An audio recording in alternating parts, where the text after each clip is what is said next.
that somebody got a hold of her, that her account was hacked, that she's in jail, a lot of different things. She's been not in contact with me for a while. She blocked me on Facebook.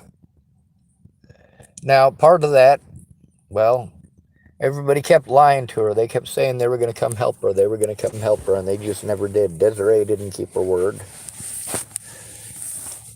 These people claimed that they would, but they didn't. I came all the way up here to actually help, and I actually saw Rebecca in person. And I'm glad for that. I got to see the environment she's living in, and the people that were there. They were tweakers. But also, I know that Rebecca was freaking out because people weren't keeping their word. I told her that I would be there.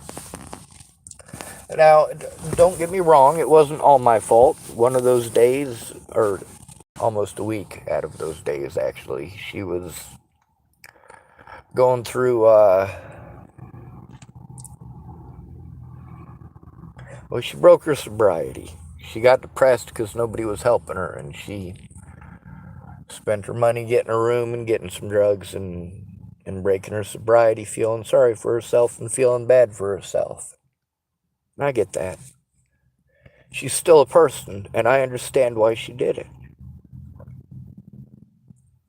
And she admitted to it. She was honest about it.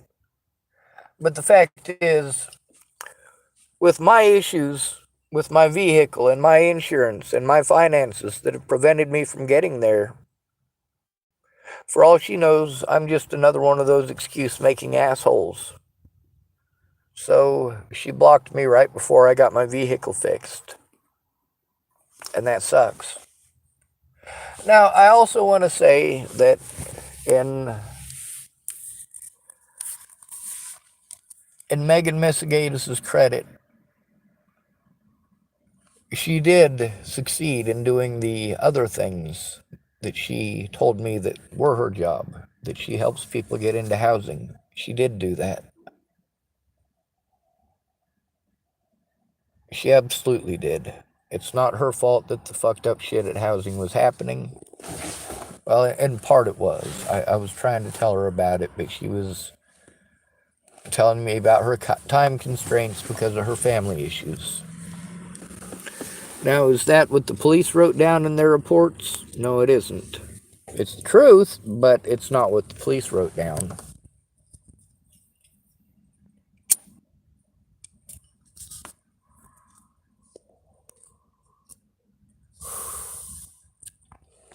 With Rebecca and her situation, it's got a lot of the same people in it.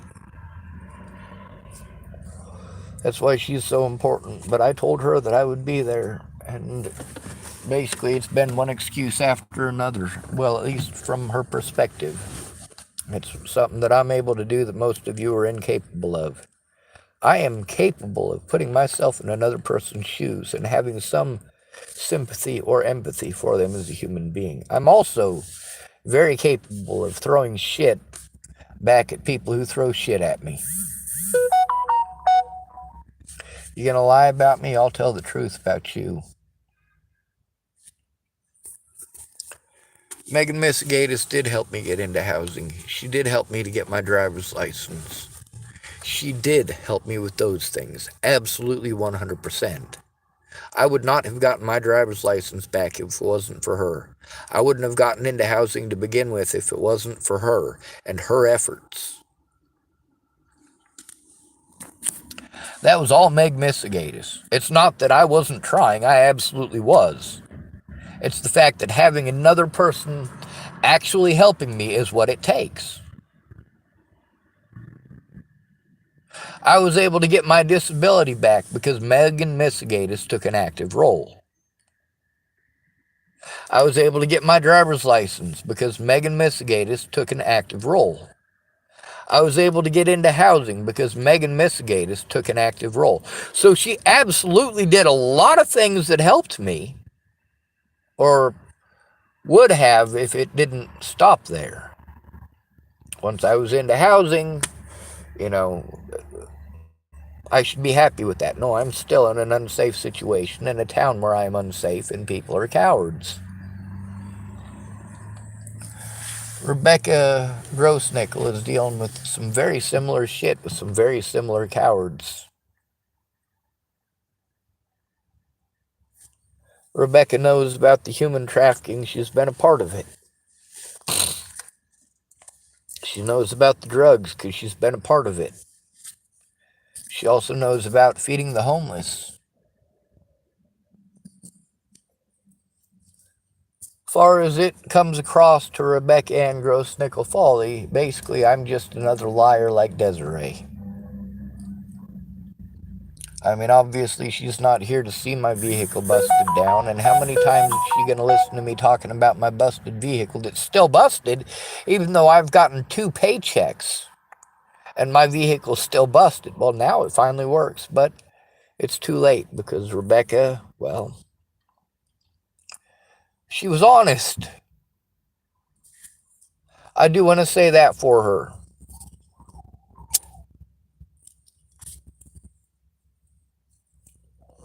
The evidence she claimed she had, she absolutely had. And, well, even though she didn't look at my evidence and verify it, she did verify that, well, the MOs of the very same people that I was telling you about. She said almost the same thing about those exact same people, nearly word for word.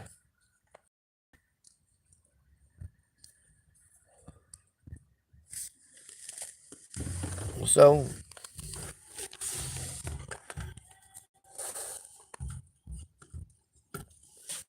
if Rebecca blocked me, I understand why. If she's angry, I understand why. I can look at it from her perspective. Just like when I was in Chesapeake, Virginia, stuck out in the middle of the road with a broken phone, a broken car, severely dehydrated, I knew how it was going to be perceived. How those people were going to play it out, especially after Natalie's mom found her heroin on my birthday. Well, Natalie and Alicia Bollinger, who had insisted that we go to Elliot's Coffee Grounds, who had insisted that we hang out on my birthday shit. You know what? Natalie didn't even want to get in a fucking vehicle, first of all. Neither did I. So, yeah, whose idea was that? That was Alicia Bollinger's idea. I was fine with sitting down and having a couple of sandwiches somewhere close by and having the conversation that we were going to have. Because, like I said, Natalie Bollinger was suicidal. Her family was driving her to that point, and I kept on promising her that we had plenty of time. We had plenty of time. We had plenty of time. She said, I'm sorry. I want to have that conversation with you, Sean. I want to tell you so much. All right. Well, we've got plenty of time. I'm in Virginia. You know, I can stick around as long as I need to. I don't have the money to leave. So, yeah.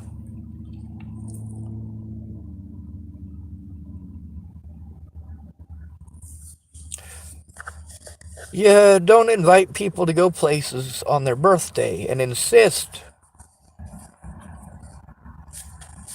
if they're stalking you. You don't give them presents if they're stalking you. You don't ask them to stay behind your work if they're stalking you. This is all crazy shit. This is a crazy fucking narrative that you guys are selling. You don't tell somebody who is stalking you that you love them over and over and over and over and over. You don't. So, well, you guys want to feel bad for the Bollinger family and for the Kelly family. Don't. They didn't deserve Natalie. They pushed her to the point of suicide before I ever met her. And I'm amazed she stayed alive as long as she did. She wasn't as strong as I am because she didn't understand how real the world was. She was only 19. My experience is more vast, and the hell I grew up in is far worse. So I was better equipped to handle it than Natalie. And I was still begging people to kill me. Natalie stole my suicide.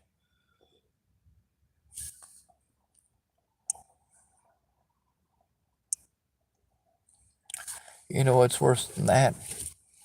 I'm worried about Rebecca committing suicide. If she does, however, it's her right to do so. And I hope she finds an angel of mercy like Joseph Michael Lopez to make sure that it's done right. I wish that I could have found assistants like Joseph Michael Lopez. Then I'd be the corpse instead of Natalie,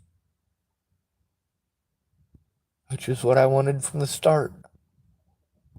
My life to end. Not my predators. That's right. I didn't want Maddie Bowe's life to end. I wanted mine to. I didn't want Alicia Bollinger's life to end. I wanted mine to.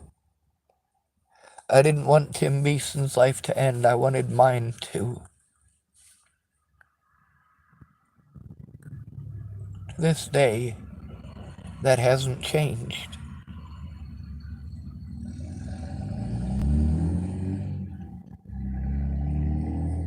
Even with everything that Michelle Decini had done to me. When inmates were going to kill her,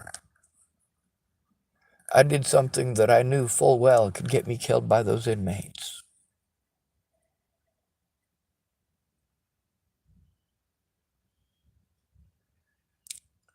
I told on them before they got a chance to kill her.